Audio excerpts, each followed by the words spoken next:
Hello friends, welcome back to my channel. Friends, आज हम आपको बताने वाले हैं प्रेजेंट परफेक्ट टेंस के बारे में। और इसके पहले फ्रेंड्स हमने आपको तीनों इंडेफिनिट टेंस पढ़ाया है, प्रेजेंट इंडेफिनिट, पास्ट इंडेफिनिट और फ्यूचर इंडेफिनिट। और एक ही वीडियो में हमने आपको सभी कंटिन्यूअस टेंस के बारे में बताया है। अगर आपने नहीं देखा है तो आप वीडियो देख सकते हैं, डिस्क्रिप्शन में आपको लिंक मिल जाएगा। तो फ्रेंड्स, आज हम देख लेते हैं प्रेजेंट परफेक्ट टेंस क्या होता है और इसका यूज़ हम कब करते हैं और कैसे करते हैं। फ्रेंड्स, अगर देखें तो परफेक्ट का मतलब होता है पूर्ण, यानी कि इसमें कोई काम समाप्त हो चुका होता है। परफेक्ट टेंस क्या होगा? जिसमें किसी एक्शन के एंड होने की बात होती है। लेकिन अब पास्ट इंडेफिनिट टेंस जो होता है उसमें भी तो एक्शन समाप्त हो चुका होता है और प्रेजेंट परफेक्ट में भी काम समाप्त हो चुका होता है। बट दोनों में डिफरेंस क्या है? कब हम पास्ट इंडेफिनिट यूज करें, कब प्रेजेंट परफेक्ट यूज करें, ये सारी चीज़ें आपको इस वीडियो में पता चलेंगी। तो फ्रेंड्स, सबसे पहले अगर हम इस प्रेजेंट परफेक्ट टेंस के पहचान की बात करें तो फ्रेंड्स, मुझे पता है कि आप लोग ये सब कई बार पढ़ चुके होंगे इसके पहचान में, कि चुका है, चुकी है, चुके हैं, आ है, ई है, ए है, लिया है, दिया है, गया है, इस तरह के जो वर्ड्स आते हैं सेंटेंस के लास्ट में, हिंदी वाले सेंटेंस के लास्ट में। बट फ्रेंड्स, अगर देखा जाए तो ये पहचान करने का केवल एक जुगाड़ है। आपको ये समझना होगा हर एक टेंस में कि उसका हम यूज़ कब करते हैं। आपको सिचुएशन समझना होगा कि किस सिचुएशन में आप कौन सा टेंस यूज़ करते हैं। अगर आपने ये समझ लिया तो आप इसको अपने डेली लाइफ में भी यूज़ कर सकते हैं, अपने स्पोकन इंग्लिश में भी यूज़ कर सकते हैं। और टेंसेस का ये मतलब नहीं, हमें ये लगता है कि जो टेंसेस हमें पढ़ाए जा रहे हैं कि जब भी हमें कोई सेंटेंस दिखाई देगा हिंदी का जिसके लास्ट में ता है, ती है, चुका है, चुकी है, रहा, रही है, आया होगा, तो उसको हम बस केवल ट्रांसलेट कर देंगे हिंदी से इंग्लिश में।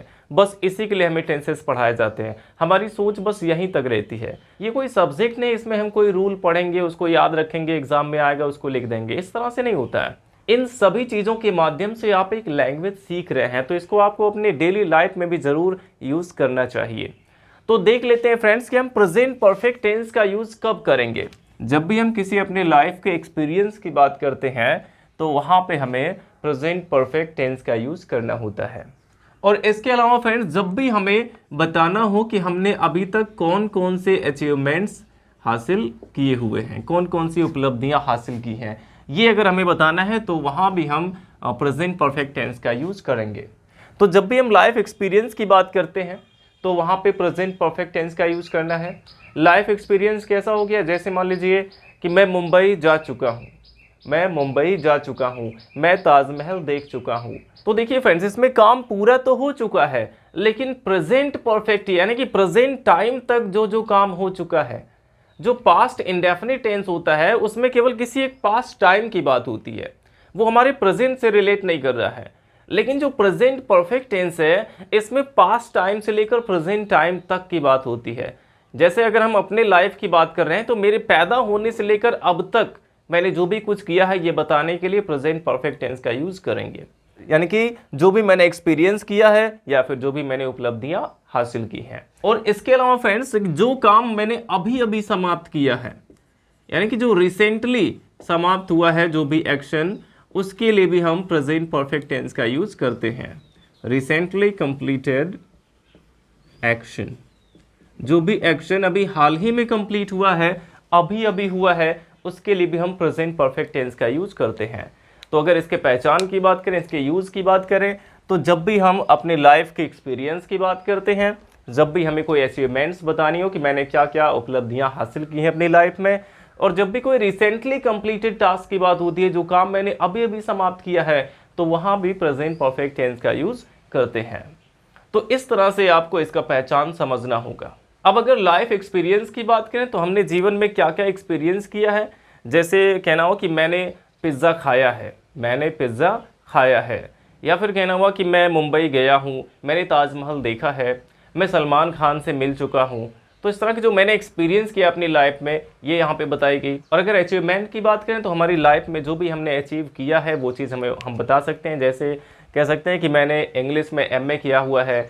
जैसे कहना हो कि मैंने यूट्यूब पर 70,000 सब्सक्राइबर्स गेन किया है। तो वैसे ये बहुत ज़्यादा तो नहीं है, लेकिन फिर भी एक अचीवमेंट है ये भी। तो यहाँ भी हम प्रेजेंट परफेक्ट टेंस का यूज़ करेंगे। और जैसे कहना हो कि मैंने यूट्यूब पर 380 वीडियो से भी अधिक अपलोड कर दिया है। तो यानी कि पास्ट से लेकर प्रेजेंट टाइम तक कि हम इसमें बात करते हैं प्रेजेंट परफेक्ट टेंस में। तो आई होप फ्रेंड्स आपको समझ में आया होगा, और इसका वो जुगाड़ वाला पहचान तो आपको पता ही है, चुका है, चुकी है, चुके हैं, आ है, ई है, ए है, या फिर लिया है, दिया है, गया है। इस तरह से हिंदी वाले सेंटेंस के लास्ट में आते हैं। अब इसके बाद फ्रेंड्स हम देख लेते हैं कि जो प्रेजेंट परफेक्ट टेंस है इसमें कभी भी कोई पास्ट डिनोटिंग वर्ड नहीं आने चाहिए। ये चीज़ आप केयर करेंगे, इसको ध्यान रखेंगे कि अगर कोई प्रेजेंट परफेक्ट टेंस का सेंटेंस है तो उसमें कोई भी पास्ट डिनोटिंग वर्ड्स नहीं आने चाहिए। और पास्ट डिनोटिंग वर्ड्स क्या होते हैं हमने बताया है इसमें, पास्ट इंडेफिनिट टेंस में आपको बताया था कि जब भी कि सेंटेंस में अगर यस्टरडे आ गया, यस्टरडे अगर आ गया है, या फिर अगर लास्ट आ जाए, या फिर एगो आ जाए, किसी भी सेंटेंस में अगर कोई भी पास्ट डिनोटिंग वर्ड आया हुआ है तो वो प्रेजेंट परफेक्ट टेंस का सेंटेंस नहीं हो सकता है, वो हमेशा पास्ट इंडेफिनिट के रूल से बनेगा। इससे रिलेटेड आपसे अक्सर क्वेश्चंस पूछे जाते हैं जिसमें हमें एरर डिटेक्ट करना होता है। अब जैसे मान लेते हैं अगर एक सेंटेंस हम यहाँ पे लिखते हैं कि मैंने यह मूवी कल देखी है, मैंने यह मूवी कल देखी है। तो अगर देखा जाए बोलने में तो ये सेंटेंस सही लग रहा है कि मैंने यह मूवी कल देखी है, लेकिन अब यहाँ पे कल, बीते हुए कल की बात हो रही है, तो इसमें हम भले ही लास्ट में ई है आया हुआ है फिर भी इसमें प्रेजेंट परफेक्ट का यूज नहीं कर सकते हैं। इसको हम इस प्रकार से नहीं बना सकते हैं कि I have watched this movie yesterday. इस प्रकार से इस सेंटेंस को हम नहीं बोल सकते हैं। I have watched this movie yesterday, ऐसे ही आपको क्वेश्चन दिए जाते हैं इसमें एरर डिटेक्ट करने के लिए। तो ये सेंटेंस हमारा बिल्कुल गलत है क्योंकि इसमें हैव आया हुआ है और यस्टरडे भी आ गया है। तो जब भी किसी सेंटेंस में कोई पास्ट डिनोटिंग वर्ड आ जाएगा, जैसे यस्टरडे हो गया, लास्ट हो गया, या फिर एगो हो गया, तो उसमें हम हैज हैव का यूज नहीं कर सकते हैं, प्रेजेंट परफेक्ट नहीं लग सकता है। तो हमें करेक्ट करने के लिए क्या करना होगा, केवल इसमें से इस हैव को हटा देना है, तो हो जाएगा I watched this movie yesterday. ये पास्ट इंडेफिनिट टेंस के रूल से बनेगा। आई होप आपको ये इतना समझ में आया। अब इसके बाद हम देख लेते हैं इसका जो हेल्पिंग वर्ब होता है। तो प्रेजेंट परफेक्ट टेंस का हेल्पिंग वर्ब क्या होता है, हैज या हैव होता है। जो प्रेजेंट परफेक्ट टेंस का हेल्पिंग वर्ब है वो क्या होता है, हैज या हैव होता है। और हमने आपको पहले ही बताया है, एक ट्रिक बताया है कि जिस भी हेल्पिंग वर्ब के लास्ट में एस मिल जाए वो हमेशा थर्ड पर्सन सिंगुलर के साथ लगेगा। जिस भी हेल्पिंग वर्ब के लास्ट में एस आया होगा वो हमेशा सिंगुलर सब्जेक्ट के साथ लगता है। यानी कि हैज़ का यूज हमें कब करना है, जब सब्जेक्ट हमारा सिंगुलर होगा। और हैव का यूज हमें कब करना है, वो भी सिंगुलर यानी थर्ड पर्सन सिंगुलर होना चाहिए। और हैव का यूज हम कब करेंगे, जब सब्जेक्ट हमारा प्लूरल होगा या फिर फर्स्ट पर्सन सिंगुलर, यानी कि आई के साथ भी हैव का यूज किया जाता है। क्योंकि आई हमारा सिंगुलर तो है बट फर्स्ट पर्सन सिंगुलर है, इसलिए आई के साथ हैव यूज होगा, हैज नहीं यूज होगा। तो इस तरह से हम हैज या हैव का यूज कर सकते हैं। अब इसके बाद देखिए फ्रेंड्स, जितने भी परफेक्ट टेंस हैं, यानी तीनों परफेक्ट टेंस में, प्रेजेंट, पास्ट और फ्यूचर परफेक्ट, तीनों परफेक्ट टेंस में वर्ब की थर्ड फॉर्म का यूज करते हैं। जैसे सभी कंटिन्यूअस में, सभी परफेक्ट कंटिन्यूअस में वर्ब की आईएनजी फॉर्म यूज होती है, उसी तरह से सभी परफेक्ट टेंस में वर्ब की थर्ड फॉर्म लगाते हैं। तो यहाँ भी हमें वर्ब की थर्ड फॉर्म का यूज करना है। अब इसका हम कुछ एग्जाम्पल देख लेते हैं कैसे हम इसमें सेंटेंसेस को बनाएंगे। पहला सेंटेंस हम देखते हैं, मैंने सभी रिश्तेदारों को पार्टी में इनवाइट कर दिया है। तो यहाँ पे देखिए यानी कि प्रेजेंट टाइम तक की यहाँ पे बात हो रही है कि मैंने अब तक मैंने सभी रिश्तेदारों को इनवाइट कर दिया है। तो देखिए इसमें सबसे पहले सब्जेक्ट होना चाहिए, दिया है इसमें लास्ट में आया हुआ है। सबसे पहले देखिए इसमें सब्जेक्ट होना चाहिए क्योंकि ये अफर्मेटिव सेंटेंस है, तो सब्जेक्ट इसमें क्या है, मैंने। तो मैंने के लिए आई हो जाएगा, और आई के साथ हम किसका यूज करते हैं, हैव का, तो हो जाएगा आई हैव। अब इनवाइट कर दिया है, वर्ब की थर्ड फॉर्म होनी चाहिए, तो हो जाएगा इनवाइटेड, आई हैव इनवाइटेड। और किसे इनवाइट कर दिया है, सभी रिश्तेदारों को, यानी कि ऑल द रिलेटिव्स, सभी रिश्तेदारों को। और कहाँ इनवाइट कर दिया है, पार्टी में, यानी कि टू द पार्टी। तो इस तरह से आप इस सेंटेंस को ट्रांसलेट कर सकते हैं, I have invited all the relatives to the party. मैंने सभी रिश्तेदारों को पार्टी में इनवाइट कर दिया है। अब इसके बाद हम नेक्स्ट एग्जांपल देख लेते हैं कि अगर इसका नेगेटिव सेंटेंस होगा तो हम कैसे बनाएंगे। ये हमारा सेंटेंस है कि सूरज अभी नहीं निकला है। तो इसमें देखिए अभी नहीं निकला यानी कि अभी तक नहीं निकला है, अभी तक की बात हो रही है। यानी कि प्रेजेंट टाइम तक की बात हो रही है कि प्रेजेंट टाइम तक सूरज अभी नहीं निकला है। तो ये भी प्रेजेंट परफेक्ट टेंस का सेंटेंस है। सबसे पहले देखेंगे इसमें नहीं भी आ गया है तो ये नेगेटिव सेंटेंस है, तो सब्जेक्ट आ जाएगा। नेगेटिव में भी सबसे पहले सब्जेक्ट लिखते हैं, तो यहाँ पे सब्जेक्ट हमारा क्या है, द सन। सन के पहले हमेशा द का यूज होता है, तो जाएगा द सन। और इसके बाद हमें हेल्पिंग वर्ब यूज करना है, हैज़ या हैव। और सूरज तो पूरे ब्रह्मांड में अकेले ही है, दूसरा कोई सूरज नहीं है, यानी कि ये सिंगुलर है, तो इसके साथ हम हैज़ का यूज करेंगे। The sun has. अब नेगेटिव में क्या करते हैं, हेल्पिंग वर्ब के बाद नॉट लग जाता है, तो हैज़ नॉट हो गया। वर्ब की थर्ड फॉर्म, वर्ब इसमें निकलना है, तो राइज का थर्ड फॉर्म क्या होता है, risen. The sun has not risen. और अभी के लिए प्रेजेंट परफेक्ट टेंस में अभी के लिए लास्ट में हम येट का यूज कर देते हैं, क्योंकि यहाँ पे अभी का पूरा मतलब होता है कि अभी तक। The sun has not risen yet, यानी कि सूरज अभी तक नहीं निकला है। तो इस तरह से इसका हम अफर्मेटिव और नेगेटिव सेंटेंस बनाएंगे। अब इसके हम इंटेरोगेटिव सेंटेंसेस को भी देख लेते हैं। तो इसमें देखिए यहाँ पे एक एक्सपीरियंस की बात हो रही है, क्या तुमने कभी पिज्ज़ा खाया है, यानी कि पैदा होने से लेकर अभी तक की यहाँ पे बात हो रही है कि कभी भी पूरी लाइफ में कभी भी क्या तुमने पिज्ज़ा खाया है। तो ऐसे सिचुएशन में हम प्रेजेंट परफेक्ट का यूज करते हैं।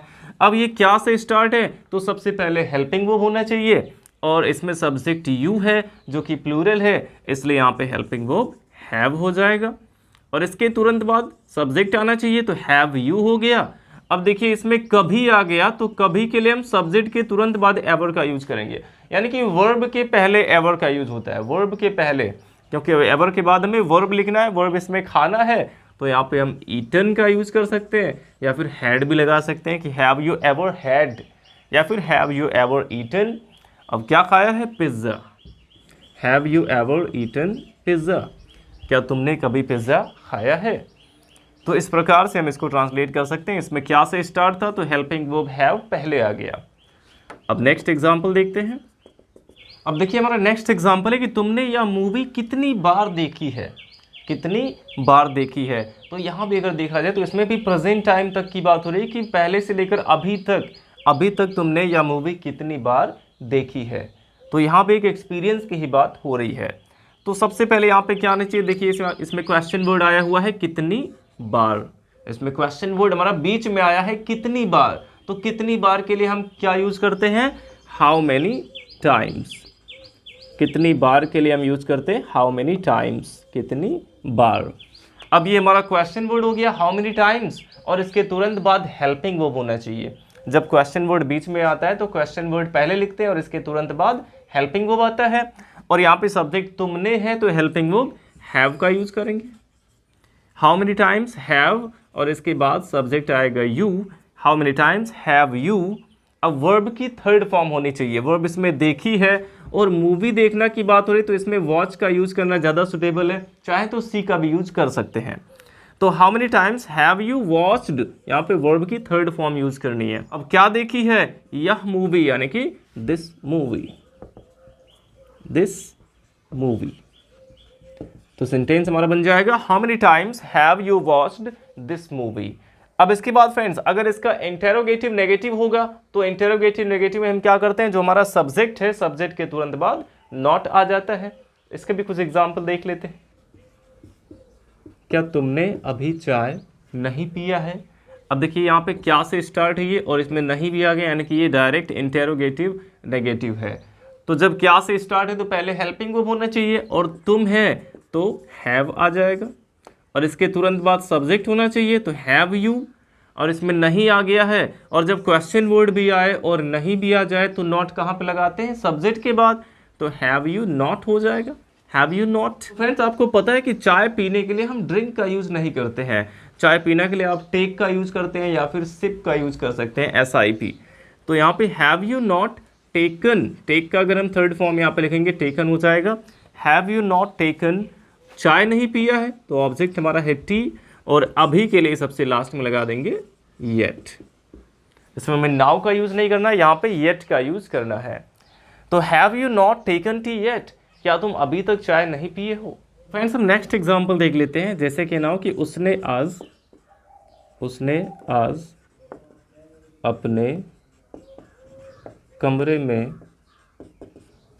अपने कमरे में झाड़ू क्यों नहीं लगाया है, झाड़ू क्यों नहीं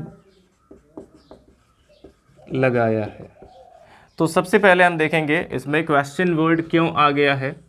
क्वेश्चन वर्ड इसमें क्यों आ गया, तो सबसे पहले क्वेश्चन वर्ड यहाँ पे लिखेंगे वाई, और इसके तुरंत बाद हेल्पिंग वर्ब होना चाहिए, और इसमें सब्जेक्ट उसने है जो कि थर्ड पर्सन सिंगुलर है, इसलिए यहाँ पे हमें हैज़ का यूज़ करना है। तो वाई हैज़, और इसके तुरंत बाद सब्जेक्ट आना चाहिए, और सब्जेक्ट है उसने, तो यहाँ पे हम शी का यूज़ कर सकते हैं, या फिर चाहें तो ही का भी यूज़ कर सकते हैं। तो वाई हैज़ शी, अब इसमें क्यों के साथ साथ नहीं भी आया है तो सब्जेक्ट के बाद नॉट आ जाएगा। Y have she not. अब झाड़ू क्यों नहीं लगाया है, यहाँ पे वर्ब हमारा है स्वीप, और स्वीप का थर्ड फॉर्म क्या होता है, स्वेप्ट। जैसे स्लीप, स्लेप्ट, स्लेप्ट, उसी तरह से स्वीप, स्वेप्ट, स्वेप्ट। और ऐसे ही होता है कीप, कैप्ट, कैप्ट, और ऐसे ही होता है वीप, वेप्ट, वेप्ट। यानी कि जिसका राइमिंग सेम होता है, जो राइमिंग वर्ड्स होते हैं उसका तीनों फॉर्म भी लगभग सेम ही रहता है। जैसे हमने आपको बताया कि keep, kept, kept, weep, wept, wept, sleep, slept, slept, और स्वीप, स्वेप्ट, स्वेप्ट। उस तरह से अगर आप देखें तो रिंग, रैंग, रंग, सिंग, सैंग, संग, ड्रिंक, ड्रैंक, ड्रंक। तो ये तीनों राइमिंग है, इसीलिए इसका तीनों फॉर्म भी सेम है। तो अब हम देखते हैं Y have she not swept, उसने झाड़ू क्यों नहीं लगाया है अपने कमरे में। अब देखिए स्वीप के साथ हम कभी इन का यूज नहीं करते हैं, जैसे एंटर के साथ इन का यूज नहीं किया जाता है, ऐसे ही स्वीप के साथ इन का यूज नहीं करते हैं। तो अपने कमरे की अंग्रेजी लिखेंगे यहाँ पे शी है सब्जेक्ट, तो हर हो जाएगा यहाँ पे हर room. Why have she not swept her room, और इसमें आज भी है तो लास्ट में कर देंगे today. Y have she not swept her room today.